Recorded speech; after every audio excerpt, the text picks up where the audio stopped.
Here we are for another round of the 70s versus the 90s. It's a haunting mystery when I put Robin Hardy's The Wicker Man against Jonathan Demme's The Silence of the Lambs. And man, this one was a hard one to get through, because is both of these movies are great in their own right. So let's just get on down to the nitpicky on this one. The first up, we have Robin Hardy's The Wicker Man, written by Anthony Schaefer. And the film itself centers around this cop played by Edward Woodward. He's real he's real repressed, Christian guy, and he comes to this island and that's all kind of pagan or whatever. They do a lot. Their religious practices are like abhorrent compared to his and stuff. And it's led by this cat, Lord Summerisle, played by Christopher Lee, who played Christopher Lee is absolutely brilliant in the film. But the reason the cop comes to the island is because there's been a report of a missing girl. This girl named Rowan, and he's basically trying to find this girl that nobody on the island even knows about. They claim to not know her and everything. And watching this dude, like Edward Woodward gives an exceptional performance, because dude's just so repressed, and the slightest little thing, may sees like an orgy out in the yard of this fucking pub that he's staying at and stuff. And and of course Britt Eklund, who fucking hot as shit. They had to dub her voice in, but that little dance that she does, little nude dance that she does to kind of lure this dude into fucking that whole, she's singing a song too and everything. And the film is very it's so well done. It's a fucking great mystery thriller, because you really don't know what the fuck's going on until you know what the fuck's going on, and the payoff is exceptional. I would dare to say that The Wicker Man is a perfect movie, because you got this guy, he thinks he's on this case, but as shit unfolds, you kind of get the feeling that they're fucking with him. And that's what happens. You get to the end of the film, and he really thinks he's outsmarted these motherfuckers, but turns out he's the one that they've been fucking with this whole time, because they need a virgin sacrifice, somebody that's gonna come willingly to the place. And just the perfect thing. And the fact that dude's a virgin, he could have got a piece of ass and it would have saved him, but no. And so they got this big ass Wicker Man of the title, and they put this motherfucker in there and burn his ass, and he's all praying and shit while they burn it. And that ending is one of the most shocking and devastating, in just the way they built it up is so fucking brilliant. It's just every time you put it on, it's you kind of think, well, maybe it's just overrated. It's been called the Citizen Kane of horror films, and I think it's better than Citizen Kane. Just I said, and Christopher Lee especially is brilliant in it. This dude, out of all Dracula, whatever the fuck, and even Scaramanga and the Man with the Golden Gun, I really think The Wicker Man is his best performance. The whole exchange between Edward Woodward when they first meet in the film, and they're talking about religious practices, and he's talking about Jesus was born of a virgin who I believe to be impregnated by a ghost, and it's just that whole shockingness of it all, and just see this repressed dude deal with all this shit, and then they just fucking kill him. The sacrifice, or their crops will fucking grow and shit. And he does his best to try to talk reason into these motherfuckers, and it just falls on deaf ears, and they're all dancing around while he's cursing them and praying and stuff. It just burns up.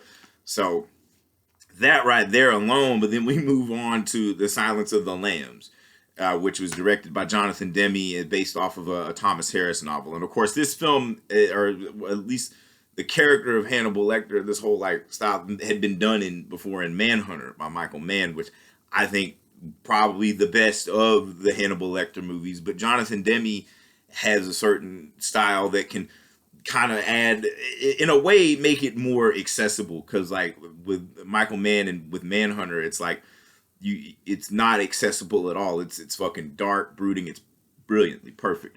But here you got a lot of great actors too. You got Jodie Foster as the Clarice Starling, which the role in the book is, the character in the book was a man, and they changed it to a woman. And then you got that kind of whole layer of subtext in there too. And then you got, basically they send her, she's a trainee in the FBI. They send her to Hannibal Lecter, played brilliantly chilling by Anthony Hopkins. In my opinion, Anthony Hopkins may be a tad overrated, but you know, that first introduction, and clearly, like, honestly, he is the best part of the film, because when you think of the best sequences of The Silence of the Lambs, it involves Anthony Hopkins. That first meeting they have when Clarice goes to visit Lecter, and just him just standing there, like, just that fucking half grin smile, like, and just his whole way he talks and shit and moves, and like, the dude's like smarter than all these motherfuckers, and he can fuck them all up just like that. And his escape sequence is probably the best in the film. You know, Jonathan Demme, one of the greatest directors of all time, and he definitely had a style that was unique to the cinema, you know. And but anyways, Scott Glenn, who's like the director of that branch of the FBI, behavioral studies, he sends Clarice to Hannibal Lecter as like kind of a way to get him to soften up a bit, because like she's the kind of woman that he likes. And you got that fucking Chilton dude, that the Dr. Chilton guy. He's a fucking sleaze. I forget that guy's name, but every movie he's in, he plays a sleaze to the hilt. And a lot of great supporting actors too, because like Frankie Faison's really great in this, and Charles Napier, and of course Ted Levine as Buffalo Bill. Because the whole ruse is they want to try to see if Lecter can help them find Buffalo Bill, because this dude's, you know, character loosely based off of the serial killer Ed Gein.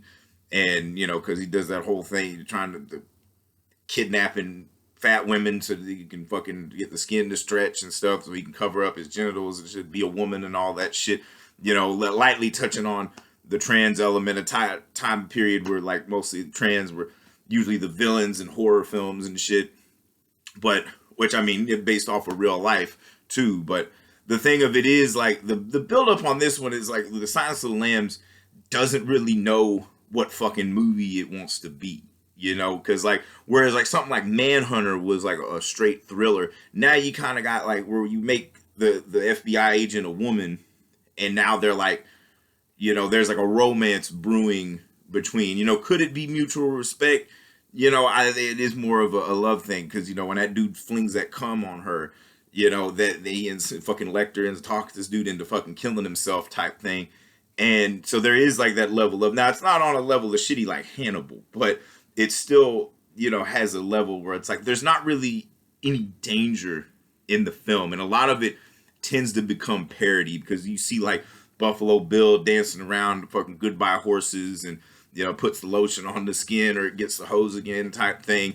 And even the Hannibal Lecter shit, you know, and it could just be because like over the years it's become parody and stuff, it kind of loses its luster. But there are sequences in The Silence of the Lambs that are, you know, pure brilliant. You know, I mean, this was only like the third movie to win all the major Academy Awards and shit. The first two being It Happened One Night and One Flew Over the Cuckoo's Nest, but it still like lacks that punch. And like I said, it's usually when Hannibal Lecter's on the screen, that's when it's great. You know, I will say that Anthony Hopkins does kind of make the movie, you know, and Jodie Foster plays it off pretty well, but like even her character is kind of lame, you know, even though like, oh, she's a trainee and shit, you know, because Jodie Foster is one of the best actors going, or of all time, but it just doesn't have that punch that The Wicker Man has. So I mean, this round's clearly got to go to The Wicker Man, because like I said, it's a perfect movie. There's no complaints on it, and that fucking ending is brilliant. The ending of Silence of the Lambs, you know, everything kind of works out, and they leave it wide open for a sequel. Granted, there were